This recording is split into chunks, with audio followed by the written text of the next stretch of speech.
하나님이 명하여 이르시되 라는 말씀의 제목으로 은혜를 나누려고 합니다.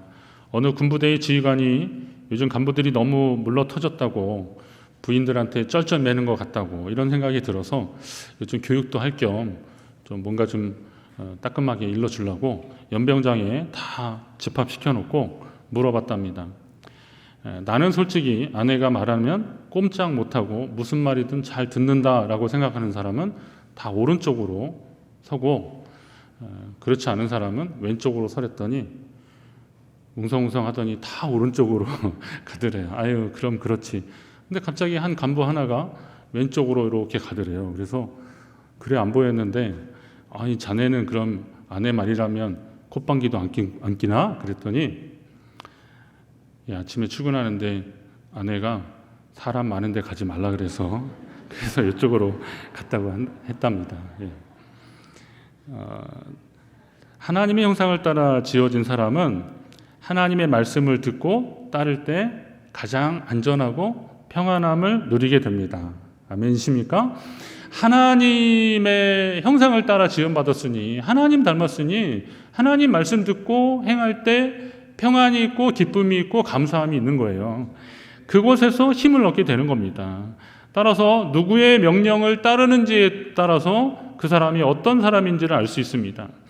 자기 안에서 나오는 소리에 민감하고 그 소리를 따라 사는 사람은 자기에게 속한 사람입니다. 그가 아무리 거룩한 척하고 그가 아무리 성경을 많이 알고 그가 아무리 기도를 많이 한다고 하더라도 자기 안에서 나오는 소리에 충실해서 자기의 의를 따라가는 사람은 자기에게 속한 사람입니다. 마귀의 명령을 따르는 사람은 당연히 마귀에게 속한 사람이겠죠. 하나님의 뜻을 거스르는 소리에 순종하고 그것을 따라가는 사람은 결국은 마귀에게 속한 사람입니다. 그러나 하나님께 속한 사람은 하나님의 말씀을 듣는다 그랬어요. 그들이 듣지 않는 것은 왜요? 하나님께 속하지 않았기 때문이라고 예수님이 말씀하고 계십니다. 너희가 듣지 아니하면 하나님께 속하지 아니하였기 때문이라. 성도는 매일 자신이 누구에게 속했는지를 확인하고 또 확인해야 됩니다. 내가 누구의 음성에, 누구의 명령에 더 빠르게 반응하고 더 빠르게 진행하고 있는가 여러분 확인하시고 그리고 주님을 따라가기를 다시 한번 다짐하시기 바랍니다. 여러분은 과연 누구에게 속하셨습니까? 누구의 명령에 반응하고 계신지를 보면 알 수 있는 겁니다. 사랑하는 여러분과 제가 오직 하나님의 말씀, 하나님의 명령을 따라가는 믿음의 삶을 살게 되시기를 간절히 바랍니다. 오늘 하나님이 말씀하십니다. 명령하십니다. 동산을 어떻게 하라고요? 경작하며 지키게 하라 하십니다. 오늘 15절에 그런 말씀을 하는 겁니다.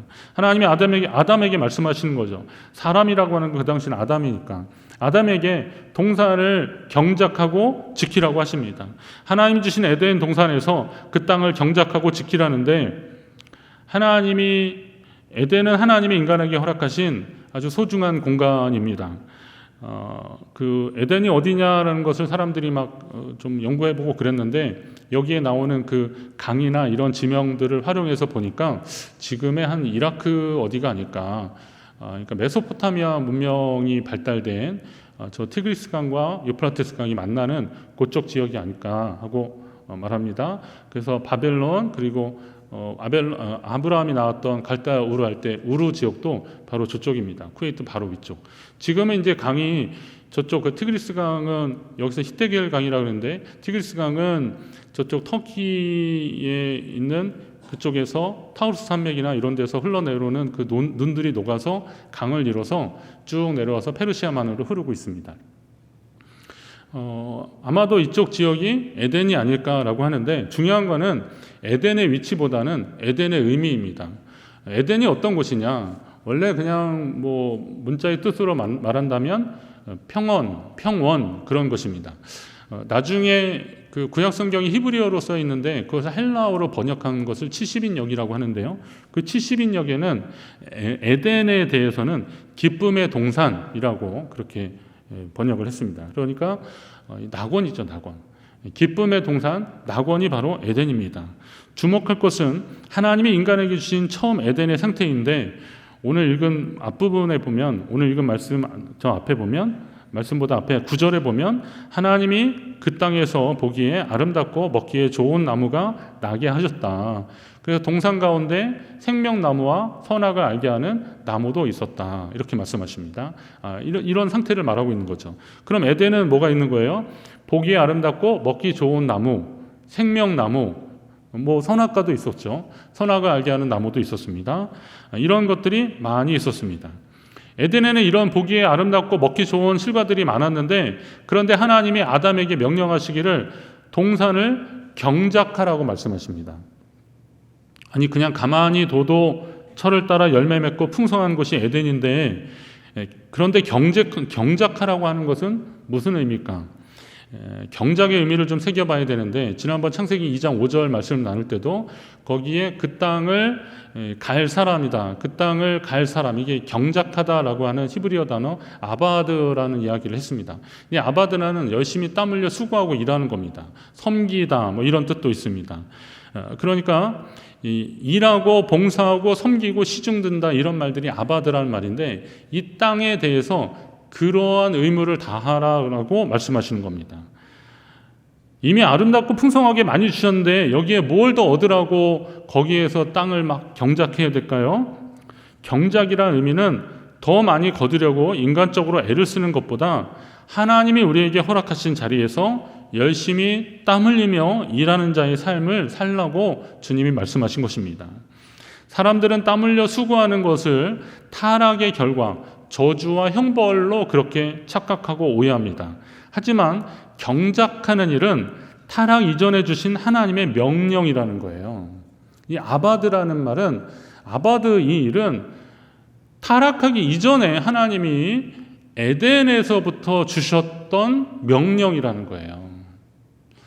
우리의 개념으로서는 서양에서도 자꾸 이원론 쪽으로 생각을 해서 이 땅에서 땀 흘리고 수고하고 막 그러는 것들은 좀 하찮은 걸로 보고, 그리고 철학이나 논쟁이나 뭐 이런 거는 좀 고급진 것으로 보고 그러는데, 우리나라도 그런 뭐 유교적 전통이나 이런 것이 있어서 손에 흙 안 묻히는 거를 좀 뭔가 좀 고상하고, 그리고 땀 흘리고 신내 나도록 일하고 막 이러는 것들은 좀 쉽게 가볍게 생각하는데, 노동의 가치는 물론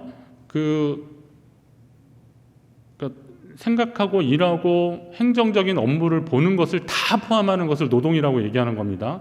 이런 것들은 다 신성한 것이라는 거죠. 아바드, 열심히 일하고 수고하는 모든 범죄에 다 들어가는 것입니다. 하나님이 허락하신 에덴에서 우리 모두가 그렇게 최선을 다하며 일하며 살기를 원하고 계시는 겁니다. 여러분이 사는 동안에 하나님이 맡겨주신 그 삶의 자리에서 끝까지 최선을 다해서 일하시기를 바랍니다. 생업을 위해서 일을 할 수도 있고요, 하나님 나라를 위해서 일할 수도 있고, 또 누군가의 도움이 되기 위해서 애쓰는 그런 일도 있을 것입니다. 우리는 그 일들을 위해서 최선을 다해야 되는데, 경작하고 지키라고 하시는 말씀을, 이 지키라는 것에서 하나님의 뜻이 더 확실해집니다. 히브리어 샤미르라는 말인데요, 이 단어인데 이게 뭐냐면 여러 가지 뜻이 포함됩니다. 이 지키라는 말은, 샤미르는 유지하다 이런 말이 있습니다. keep, 그러니까 어떤 것을 유지하는 거예요. 그걸 쭉 유지해 주는 것을 샤미르라고 하는 겁니다. 하나님이 주신 에덴의 상태를 유지하기 위해서 우리는 지키는 자세가 필요한 거죠.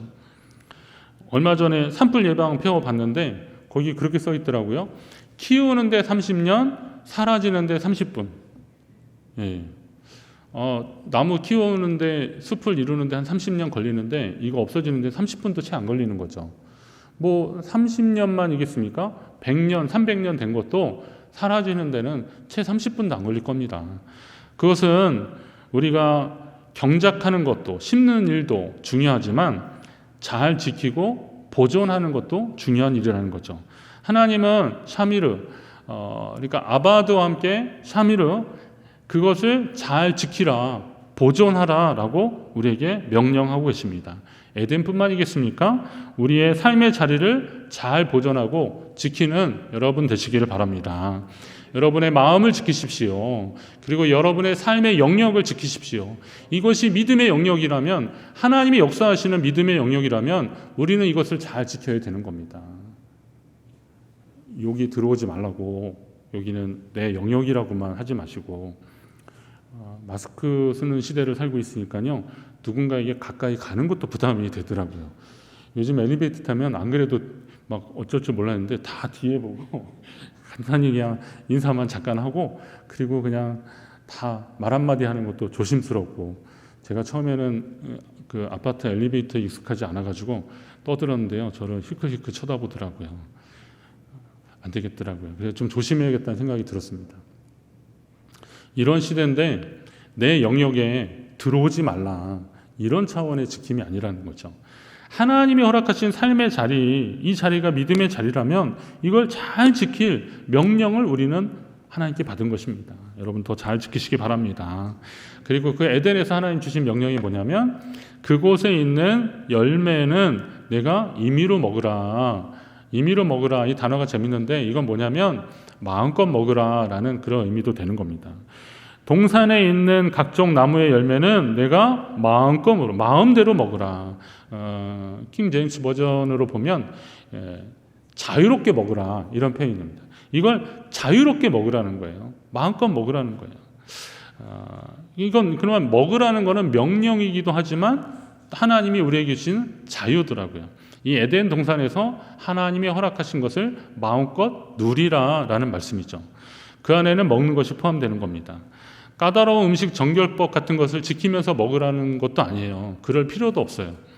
음식 정결법은 이런 그 짐승이나 가금류 아니면 뭐 물고기 이런 것들을 하나님이 이제 정해 주셨잖아요. 비늘이 있고 없고, 뭐 대색임질하고, 뭐 굽이 갈라졌는지 안 갈라졌는지 뭐 이런 거 따져서 먹는데, 그걸 에덴에서는 그걸 염려할 필요가 없는 게, 사실 그렇게 육식을 하게 된 게 노아의 홍수 이후의 시대이기 때문에 사람들은 뭐 과일 가지고 그런 음식 정결법을 지킬 것도 없었어요.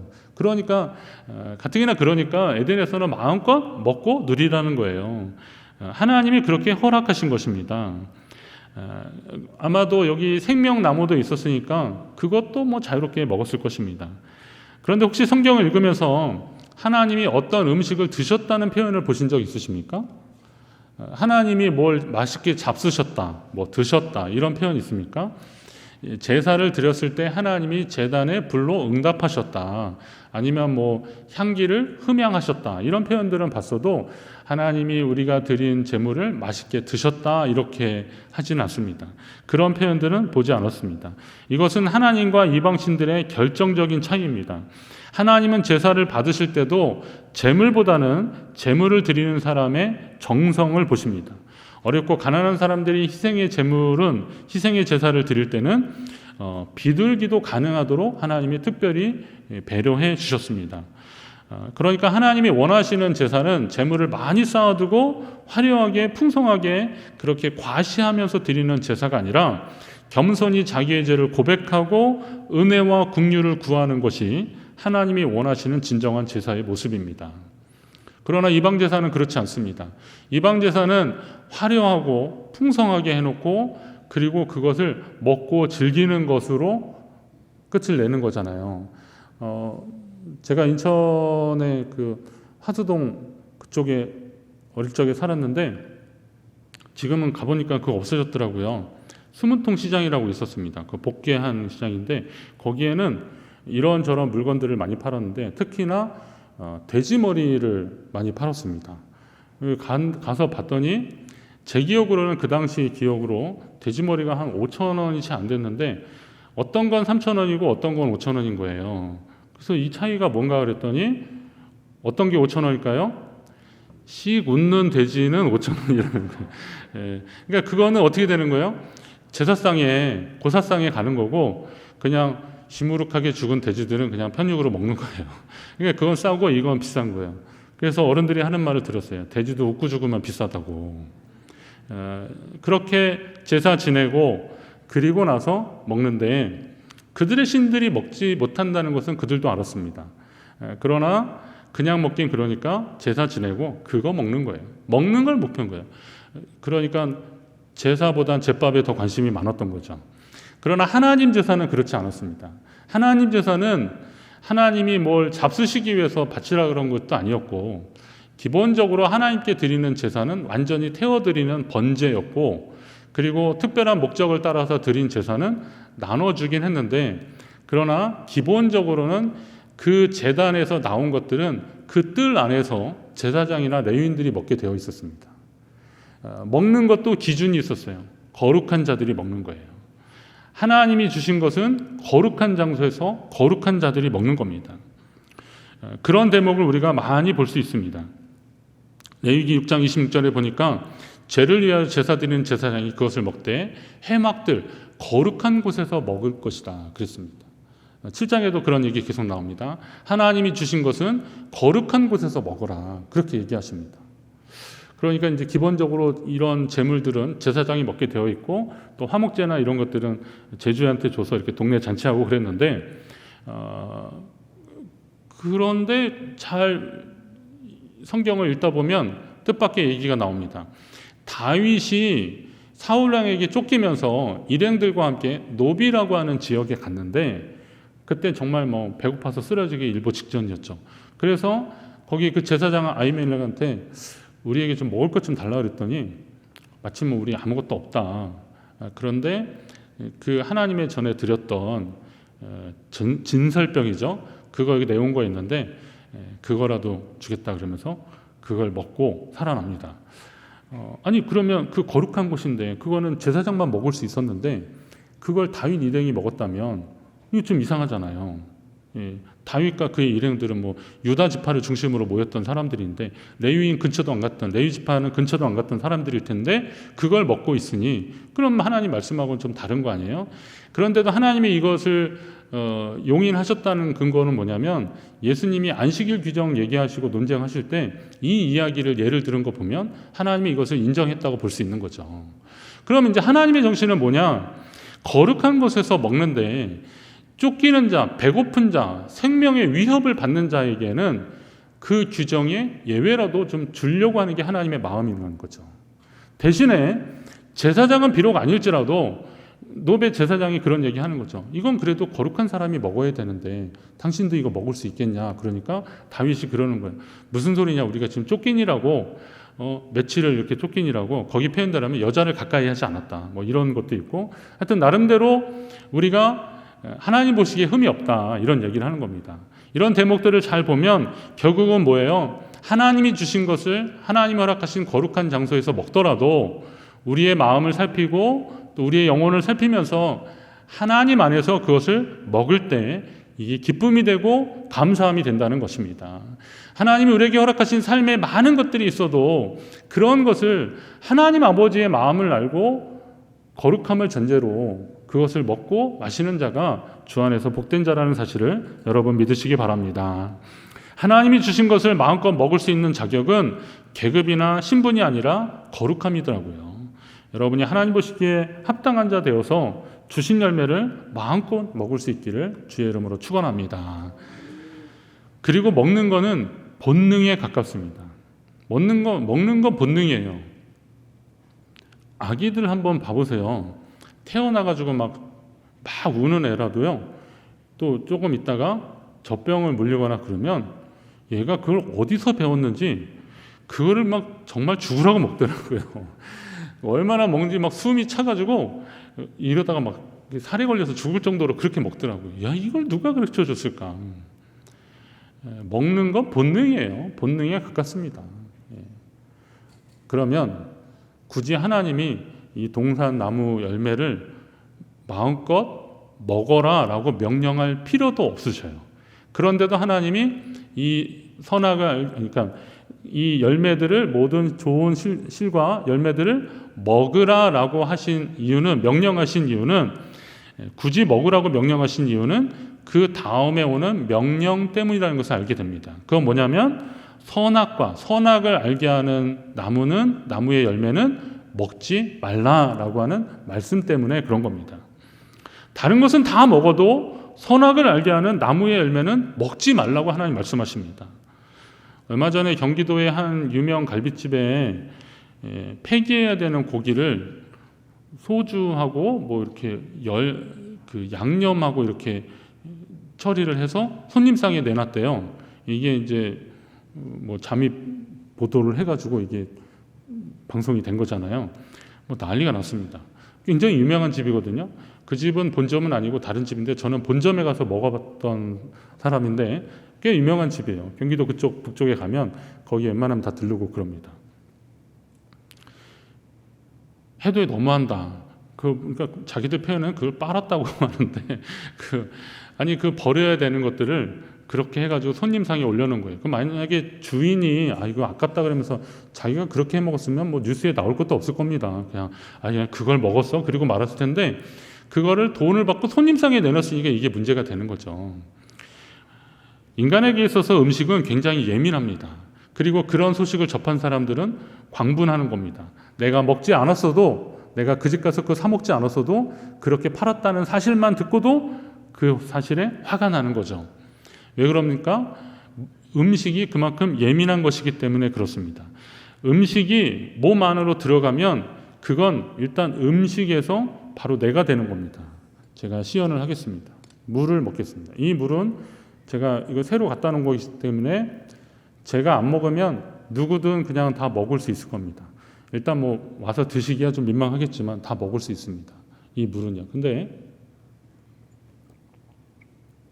분명히 마셨습니다. 신용만 넣은 게 아니고 제가 마셨는데 이 물을 먹으면서 이 물은 내 것이란 차원을 넘어서 이건 제가 된 거예요. 물을 먹으면서 그건 제가 된 거예요. 제 자신이 된 거잖아요. 제 몸의 일부가 된 거기 때문에 그렇습니다. 아마 이것은 이제 퍼져나갈 겁니다. 퍼져나갈 거죠. 그러면 음식은 그만큼 육적으로도 예민하지만 영적으로도 이 음식이 주는 영적인 의미가 굉장히 크기 때문에 성경에도 보면 이 음식과 관련된 에피소드들이 참 많이 있어요. 초대교회도 이 음식 문제 가지고 분란이 좀 있었습니다. 원래부터 유대교 배경을 가지고 있었던 유대인들은 뭐 예수님을 영접하고 그리스도인이 되었어도 별 문제가 없었는데 뭐 유대 공동체 비슷한 기독교 공동체 안에서 살아갈 때 별 문제가 없었는데 문제는 이제 헬라인들, 그러니까 이방인들이 예수님을 영접하고 교회 공동체, 그리스도교 공동체 안으로 들어왔는데 그런 음식 정결법에 의해서 먹었던 사람들은 이방인들이 음식 그렇게 먹는 거 가지고 이제 뭐라고 그러는 거죠. 그리고 이게 논쟁이 벌이는 겁니다. 우리는 원래 하나님이 주신 그 정결법대로 먹어야 된다. 안 그래도 된다. 이거 가지고 계속 싸우는 거예요. 그래서 결국은 예루살렘 교회에 유권 해석을 요청하는 겁니다. 그래서 예루살렘 교회가 그걸 가지고 많이 치열하게 얘기를 했는데 결론을 내리는 거죠. 거기에는 이제 사도들도 있었고 여러 사람들이 있었는데 결론을 내리는 게 사도행전 15장 말씀입니다. 여기 보면 뭐라 그랬냐면 성령과 우리는 이 요긴한 것들 외에는 그러니까 꼭 지키는 거 요것만 빼놓고 나머지는 아무 짐도 너에게 지우지 않는 것이 옳은 것이라 알았다. 근데 그 요긴한 게 뭐냐면 꼭 필요한 거 지켜야 될 게 뭐냐면 우상의 제물과 피와 목매어 죽인 것과 음행은 멀리해라 라는 겁니다. 적어도 요것만큼은 좀 지켜달라라는 차원에서 그런 가이드라인을 지금 준 겁니다. 자, 이걸 잘 보시면 이런 거죠. 예수 그리스도 복음 안에서 자유함을 얻은 자라도 우상 제사를 드린 음식, 잔인하게 도축한 고기 등은 좀 피해야 한다라는 거예요. 이걸 분명히 얘기하는 겁니다. 자, 그러면 인간이 선악과까지 먹지 말아야 되는 이유는 잘 보시면 다른 것으로도 이미 충분하기 때문이라는 거죠. 이미 충분한데 하나님이 먹지 말라고 하신 것까지 먹는다면 그건 하나님 앞에 대항하는 거라는 거예요.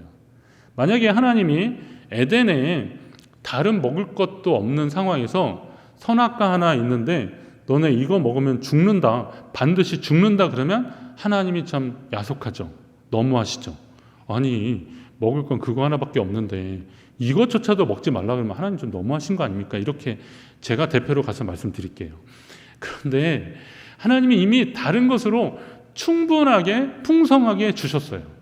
그리고 선악을 알게 하는 이 나무만큼은 이 나무의 실과만큼은 먹지 말아라 라고 하셨는데도 불구하고 굳이 하나님이 반대하신 것, 금하신 것인데도 불구하고 그것을 먹는다면 하나님과의 관계가 깨져버리는 거죠.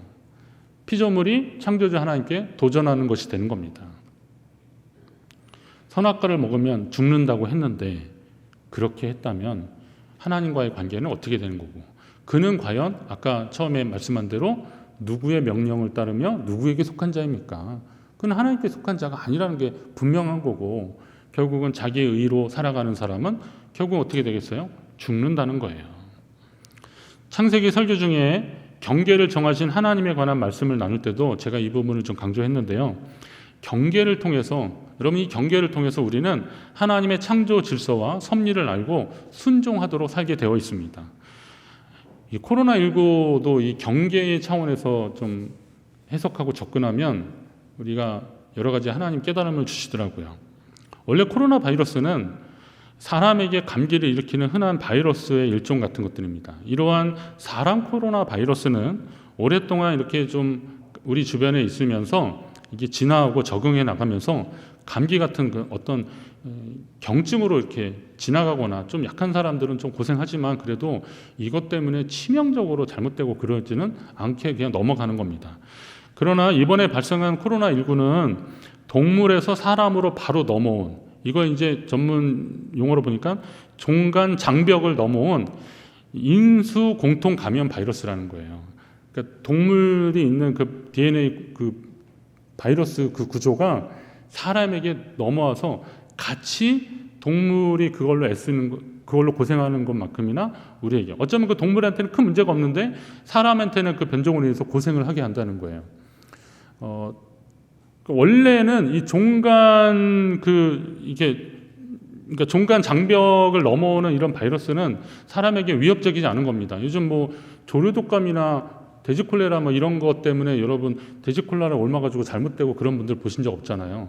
조류독감이면 우리가 그냥 닭이나 오리 좀 안 먹고 그러지, 그래도 익혀 먹으면 돼 그러면 막 먹고 그러잖아요.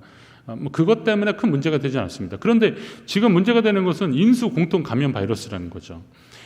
그게 이제 원 시작은 박쥐로 보는데 우리에게 비슷한 사례들이 이미 있었습니다. 박쥐에서 사양 고양이로 가서 그것이 사람한테 간 것이 사스 코로나 바이러스였고, 그리고 박쥐에서 낙타를 거쳐서 간 게 우리에게 온 게 메르스 코로나 바이러스였어요. 그럼 이제 박쥐에게 있는 이 코로나 바이러스가 어디를 거쳐왔나 굉장히 처음에는 몰라가지고 허둥지둥 됐거든요. 그런데 이게 얼마 전에 미국의 생명공학 정책연구센터 여기에서 이제 알아냈는데, 그게 뭐냐면 이름도 생소한 천상갑이라는 녀석을 통해서 중간 숙주가 돼서 우리한테 왔다는 거예요. 천상갑 아십니까? 보신 적 있으세요? 거의 없으실걸요? 박쥐도 보신 적 별로 없으실걸요? 살면서 박쥐 한번 뭐 5번 이상 보신 적 별로 없을 겁니다. 지금 동굴이나 어디 갔을 때 한 몇 마리 날아가는 거 보지 박쥐 볼 일이 뭐가 있습니까? 제주도 무슨 굴이나 가야지 보는데, 박쥐는 원래 사람 눈에 안 띄는 곳에 살게 되어 있어요. 그리고 이 천상갑이라는 것도요, 저는 그 처음에 사진 봤을 때 그게 아르마딜로라고 그 이렇게 애들 애완으로 키우는 거 있는데 그거랑 비슷해요. 좀 약간 징그러운데, 근데 자세히 보니까요 진짜 갑옷처럼 생겼어요 이게. 근데 문제는 이게 또 몸에 좋다고요. 이걸 먹는 사람들이 있는 거예요. 사람들이 그걸 그렇게 막 잡아 먹는 거예요.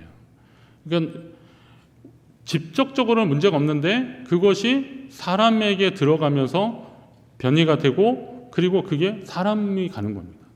그러면 이 인수 공통 감염 바이러스가 이제 영향을 주는 거죠. 코로나19 초기에 어떤 분들이 그런 거죠. 하나님이 놓아주셔서 우리가 벌을 받고 있다라고 하는데, 벌은 벌인데 다시 말씀을 보면 이건 하나님이 벌 주셨다기보다는 인간이 인간에게 벌을 준 거죠. 인간이 인간에게 벌을 준 겁니다. 우리가 그 영역을 자꾸 침범하는 거예요. 자꾸 들어가는 거예요. 그러다 보니까 그 결과로 우리가 다시 공격을 받고 있는 겁니다. 이런 이야기들을 보면 우리가 어떻게 살았는지를 보게 되더라고요. 인간의 무분별한 행동들이 결국 경계를 허무는 결과를 가져오게 된 거예요. 바이러스의 경계를 허무는 결과를 가져오게 된 겁니다.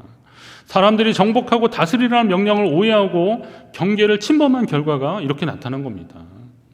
어떤 사람들은 뭐 하나님 벌하셨다는데 우리가 우리를 벌한 거죠. 그 제레미 랩킨이라고 하는 아주 유명한 경제학자가 그런 얘기를 했어요. 이분이 뭐 무슨 노동의 종말, 소유의 종말 뭐 이렇게 이런 종말 시리즈 많이 읽고 우리나라 사람들 많이 읽는 책들이고 역대 대통령들도 영감을 많이 얻고 그러는데요.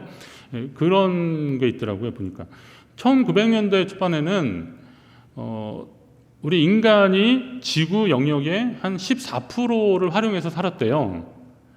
1900년. 근데 한 불과 100년 사이에 2000년대 들어와서는 인간이 지구 영역의 77%를 산대요. 아주 극지 아주 험한 지역 못 사는 데 빼놓고는 그만큼 산다는 겁니다. 그리고 또 어떤 자료를 보니까 그게 있더라고요. 우리가 좋은 고기나 육류나 아니면 육가공 제품들 그리고 또 유제품들 이런 거를 얻기 위해서 소를 키우는데요. 이 소로 인하여서 얘네들의 개체수가 12억 몇 마리인데 꽤 몇 년 전 자료인데도요. 그런데 그 차지하는 영역으로 보면 이게 엄청나다는 겁니다. 그리고 그 소가 배출하는 메탄가스 이게 대세김질하고 그러니까 공기랑 같이 먹는데요. 이게 소위 말하는 게 방기로 돼서 나오는데 이게 지구 온실가스 이거를 온실화를 촉진시키는 그런 일이 돼서 이게 지구 환경에 굉장히 심각한 오염이 된다는 거예요. 위협이 된다는 거예요. 아, 이제 살다가 아주 소 방귀까지 걱정해야 되는 그런 시대를 살았구나 이런 생각도 하면서 한편으로 보면 걔네들이 개체가 원래 그렇게 많았던 애들이 아니잖아요. 근데 우리가 고기 좀 더 싸게 먹으려고 막 하다 보니까 더 키우고 막 어떻게 하든 그냥 곡물 사료 이런 거 막 먹여가지고 어떻게 하든 막 키우고 막 그러는 거예요. 그리고 또 인공 수정 시켜서 개체수 더 많아지게 하고 막 그러는 거죠. 농촌에 가면 고란이나 이런 멧돼지나 이런 것 때문에 습격을 받는다 그리고 도시에도 뭐 멧돼지가 출몰했다는 이런 얘기를 가끔 듣는데 그것도 한 30년 전에는 그런 뉴스 별로 들을 일도 없었어요. 왜냐하면 그거 잡아먹는 맹수들이 참 많았거든요. 그런데 이 먹이사슬, 이 생태계가 파괴되니까 사람들이 남획하고 포획하고 막 그러니까 걔네들을 잡을 수 있는 천적이 없는 거예요. 그러다 보니까 이 고란이나 이런 애들이 아주 밭에 무슨 양배추나 무나 이런 거 싹 나면 아주 쏙쏙 빼먹더라고요. 근데 이게 유해 동물이 돼가지고 걔네들을 또 잡더라고요. 그 잡는 수도요 몇십만 마리예요 한 해에 보니까. 그렇게 없어지고 그러더라고요. 이건 결국 뭐냐면 경계가 파괴됐다는 거예요. 하나님이 경작하고 지키라고 하면 이것은 그 안에서 열심히 일하고 수고하고 그러면서 보호하고 보존할 그런 책임도 우리에게 주셨는데 우리가 이것을 망가뜨렸다라는 겁니다. 다시 공격당하고 있는 거죠. 이런 시점에서 다시 하나님이 우리에게 말씀하시는 겁니다. 에덴을 맡기셨듯이 우리가 사는 이 세상을 경작하고 지키라는 말씀을 다시 주셨음에 여러분이 좀 집중하십시오. 여러분의 삶의 자리에서 우리가 살고 있는 이 땅에서 하나님이 우리에게 맡겨주신 것들이 무엇인지를 좀 잘 보십시오. 그리고 여러분의 그 삶의 자리가 믿음의 자리가 되기 위해서 하나님 앞에 애쓰시고 그리고 하나님이 정하신 경계를 믿음으로 받아들이시고 이 경계를 넘어버리는 그래서 다시 그걸로 인해서 우리가 피해받는 일들은 좀 막아야 되는데 우리부터라도 좀 해야겠다 이런 생각이 드는 겁니다. 그거에 대한 실천 방안들은 뭐 요즘 이런저런 이야기들 많이 있으니까요. 한번 좀 적용해 보시고 저마다 삶의 형편들이 다르니까 그건 좀 다르실 겁니다. 그렇지만 여러분들이 하실 수 있는 것들을 한번 해보시려고 노력을 하십시오. 그래서 하나님이 우리를 믿고 맡기신 것들을 잘 관리하고 지키는 청지기적인 사명을 하나님 내게 주셨다. 경작하고 지키라. 여러분 그런 사명도 잘 감당하셔서 하나님 기뻐하시는 삶 코로나19가 우리의 지금까지의 삶의 흔적하고 삶의 형태하고 전혀 무관하지 않다라는 사실만 알아도 오늘 우리가 어떻게 살아야 되는지를 다시 한번 보게 됩니다. 하나님의 완전한 회복의 때를 다시 기약하고 그리고 우리의 삶의 자리에서 하나님과 믿음으로 동행하며 하나님 주신 그 자리에서 여러분에게 맡겨주신 그 사명들 더 잘 감당하여서 주님의 기쁨이 되는 그런 역사 계속되기를 간절히 바랍니다. 기도합니다.